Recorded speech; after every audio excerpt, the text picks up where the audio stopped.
Come to the fourth slide. अब king Shuddhodana ये जब ये प्रिंस को से देखते थे तो उनको उस हर्मिट की, उस साधु की प्रोफेसी याद आ जाती थी। He always use to recall the prophecy of the hermit time to time. और फिर उसके बाद वे सोचते थे कि कैसे प्रिंस का माइंड दूसरी तरफ डाइवर्ट कर दिया जाए, दूसरी तरफ इनका दिमाग लगा दिया जाए, जिससे कि ये राज्य से जाने के बारे में ना सोचें। तो he wanted to divert the mind of the prince so that the prince may never ever think to go out of the kingdom. तो इसलिए जो है वे हमेशा ऐसा ही करते थे। इसलिए व्हेन प्रिंस ग्रू अप, जब प्रिंस थोड़े बड़े हो गए, then he married him to a beautiful princess Yashodhara.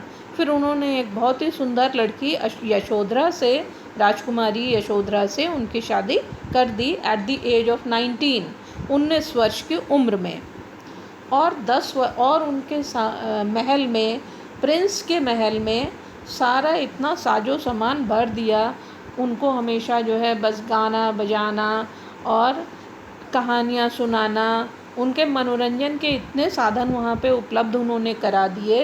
He just brought so many things for his entertainment that the prince was immersed for 10 years in all these recreational things, कि वो अपने इसी मनोरंजन में ही 10 साल उनके बीत गए, म्यूज़िक में, डांसिंग में, प्लेजर में। But sometimes he use to be restless and disturbed. लेकिन इन सब के बीच में भी वे कभी कभी परेशान, हैरान रहते थे। और फिर उसके बाद उनको समझ में नहीं आता था कि ऐसा क्यों होता है। ठीक है, वो हमेशा मेडिटेट करते रहते थे। और वे इस जीवन की, वास्तव में इसकी क्या ट्रू मीनिंग है, क्यों हम जन्म लेते हैं, इसके सीक्रेट को वो जानना भी चाहते थे। फिर उसके बाद उसी में ये हुआ कि उन्हें 29 years तक इसी तरह हैरान, परेशान और प्लेजर में उनका जीवन बीतता रहा।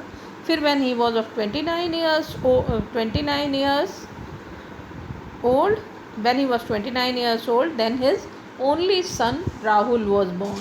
तब उनके पुत्र राहुल का जन्म हुआ। Now he was worried too much. अब वो और ज़्यादा वरीड हो गए, परेशान हुए। क्यों परेशान हो गए? कि उन्हें लगा कि उन्हें बंधन में जकड़ने के लिए एक और चीज़ सामने आ गई। that it's a shackle that Rahul has been born, that Rahul is born. उनको लगा कि ये एक बेड़ी है और वो उनको और बांध रही है। So he decided to leave the palace one day. First he saw his kingdom, then he saw an old man, then he visited his kingdom again and he saw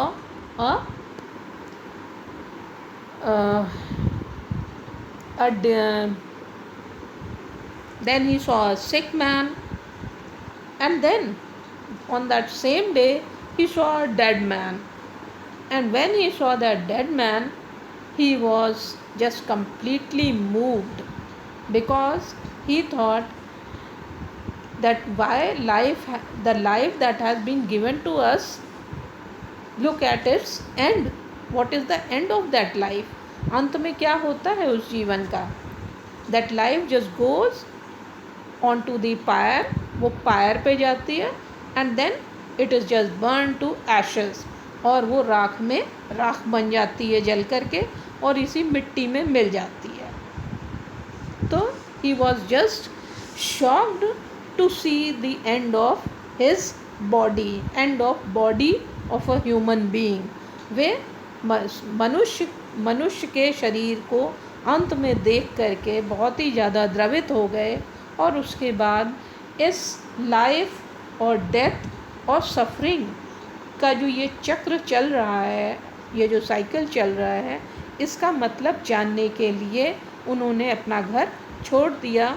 अपने चैरियटियर चन्ना की सहायता से वे अपने घोड़े कंटक पर अपने राज्य की बाहर की सीमा पर गए, और उसके बाद उन्होंने चैरियटियर चन्ना को वापस कर दिया, अपने घोड़े को भी वापस कर दिया, और उसके बाद उन्होंने वहाँ एक साधु के वस्त्र पहन लिए। He just came into the garb of a monk. और उसके बाद वे अपने इस इटर्नल क्वेस्ट पे निकल पड़े कि मनुष्य ने क्यों जन्म लिया है, मनुष्य का दुख का साइकिल क्यों चलता रहता है, उसके साथ मनुष्य के साथ जो है सुख वो परमानेंट नहीं रहता, जबकि दुख उसके साथ उसके जीवन की सच्चाई है, और ये क्यों उसके साथ चलती रहती है। और इस क्वेश्चन का आंसर जानने के लिए ही रिनाउंस्ड द वर्ल्ड, उन्होंने इस संसार को छोड़ दिया। एंड देन अंत में उन्होंने उस समय जो कुछ होता था, जो सांसारिक जीवन छोड़ करके जो लोग किसी चीज़ की खोज करते थे, कोई संसार में जो कुछ हो रहा है इसके सवालों के जवाब जानने के लिए लोग व्रत रखते थे, अपने शरीर को जो है अपने शरीर पे अत्याचार करते थे, वो काम इन्होंने भी किए, लेकिन इन्हें उन प्रश्नों के उत्तर नहीं मिले जिनके ये उत्तर चाहते थे। आखिर इनको नहीं मिला। हम इसलिए आपको जल्दी बता रहे हैं क्योंकि हमारा ये बुक द थर्ड से बाहर की चीज़ हो गई हैं, अब आगे की चीज़ें हैं। लेकिन उनको एक दिन बोधि वृक्ष के नीचे उन्हें ज्ञान मिला, और उस ज्ञान तब उन्हें इस जीवन में जन्म और मृत्यु का रहस्य समझ में आ गया, और अल्टीमेट ट्रुथ क्या है उसका विजन इन्हें एक मिला, और उसी दिन उनके अंदर ज्ञान का प्रकाश हुआ, वे एनलाइटेंड हुए, और इसीलिए उनका नाम एक है द एनलाइटेंड वन उनका। और उसी दिन से उनका नाम बदल करके कहीं शाक्य मुनि हो गया, कहीं एनलाइटेंड वन हो गए, कहीं वे गौतम बुद्ध कहलाए, और उन्हें बोध, क्योंकि उन्हें बोध हुआ, उन्हें इस जीवन और मृत्यु के रहस्य का बोध हुआ। उन्होंने दुख से मनुष्य मात्र को निजात दिलाने के लिए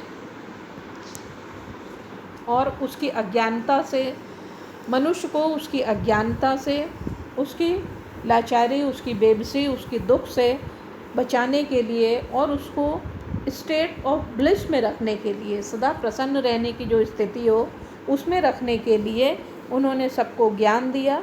सबसे पहले वे वहाँ से पहुँचे सारनाथ में उन्होंने अपने सबसे संदेश दिया, और उनके वहाँ पे 5 शिष्य बने। फिर उसके बाद आखिर में वे वहाँ से फिर राजगृह गए। राजगृह में उस समय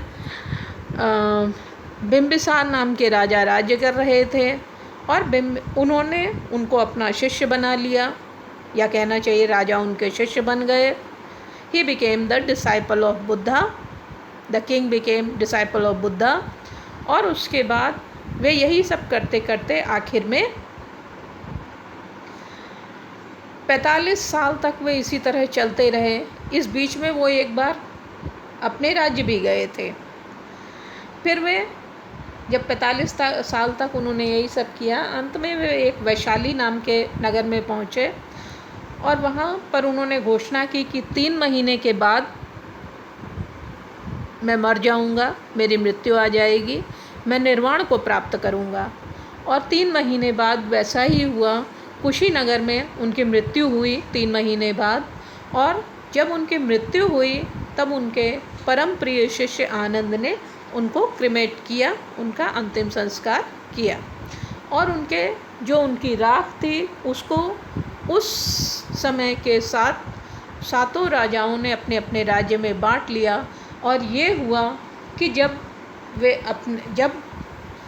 उनकी मृत्यु हो रही थी, जैसे ही वे एक्सपायर हुए, उसी समय आसमान से ये कहा जाता है कि जब बड़े आदमियों की मृत्यु होती है, महान पुरुषों की मृत्यु होती है, तो भयानक घटनाएं होती हैं। उसी तरह यहाँ भी हुआ कि जिस समय उनकी मृत्यु हुई उस समय आसमान से बिजलियाँ कड़क के ज़मीन पे गिर पड़ी, और देवता भी चीख पड़े, और ज़मीन पे सारे राज्यों में ड्रम बजे, और कुशीनगर के राज्य में ड्रम बजे, और देवताओं ने ऊपर से फूलों की वर्षा करी। इस प्रकार से गौतम बुद्ध के जीवन का अंत हुआ, इस महान व्यक्ति के जीवन का अंत हो गया।